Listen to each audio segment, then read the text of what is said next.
Hey, let me ask you something.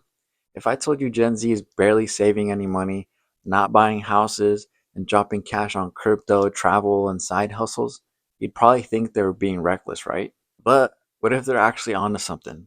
Let's talk about it. So, a new report came out last week from Bankrate and Pew, and it basically said this: Gen Z is the least likely generation to own a home or have a traditional retirement plan. And yet, they're surprisingly optimistic about money. They're putting their cash into crypto, they're learning from TikTok, they're freelancing and flipping stuff on the side. At first glance, it sounds chaotic, but when you look closer, it might actually be the only path that makes sense. Let's be real for a sec. The economy that Gen Z inherited is a mess. Housing prices are up over 40% since 2020, and wages haven't kept up, student loan debt is back, and inflation is still eating paychecks. So when people say stuff like, just save 10% and buy a house, it feels like a joke. For a lot of young people, the traditional American dream is dead. And instead of pretending it's not, Gen Z is doing something smarter. They're building a new game, one that doesn't rely on pensions, real estate bubbles, and asking your boss for a raise every 2 years. And here's what that game looks like. Number one, using credit like a weapon, not recklessly, but tactically. Gen Z has the highest growth in credit card usage and the fastest improvement in credit scores. Why?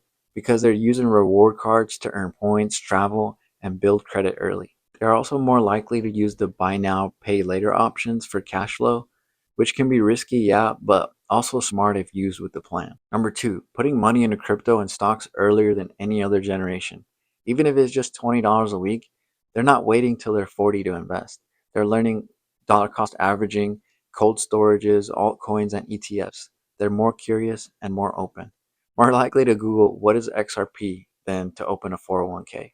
Number three, skipping the whole career ladder idea. Most of Gen Z doesn't care about climbing the corporate ladder chain. They care about flexibility. They want remote income, digital skills, and passive income. And that's led to a boom in freelancers, creators, Etsy sellers, online coaches, AI side hustles. They're making money off niche skills, and they're doing it faster than millennials ever did. Number four, saying screw it to home ownership, at least for now, because renting gives them freedom. Because $700,000 starter homes aren't realistic, because locking into a 30-year mortgage just doesn't vibe with the digital nomad lifestyle. This doesn't mean they're not smart with money. It means they're not willing to play by outdated rules. Now, is it all perfect? No. There are risks. Some Gen Zers are racking up debt too fast. Some are going all in on meme coins. Some are ignoring emergency funds. But here's the key difference. Gen Z is engaged with money in a way we've never seen before. They're learning on TikTok. They're joining Reddit finance threads. They're downloading budgeting apps. They're not ashamed to say, I don't know what I'm doing, but I'm trying to figure it out. That's a huge shift because most people before, they just ignored money till it became a problem. So, what can you learn from this if you're not Gen Z? Honestly, a lot. Because this generation isn't waiting to be rescued. They're not trusting institutions to take care of them. They're using the internet to teach themselves how to survive. And survival is one step from freedom. So maybe you start learning about crypto or build a digital skill, test a side hustle, or challenge the idea that you have to buy a house. Not because it's trendy, but because Gen Z might be showing us what financial independence actually looks like in the modern world. If this spoke to you, send it to someone who needs to hear it. And if you're ready to start shifting your own mindset about money, check the links in the description.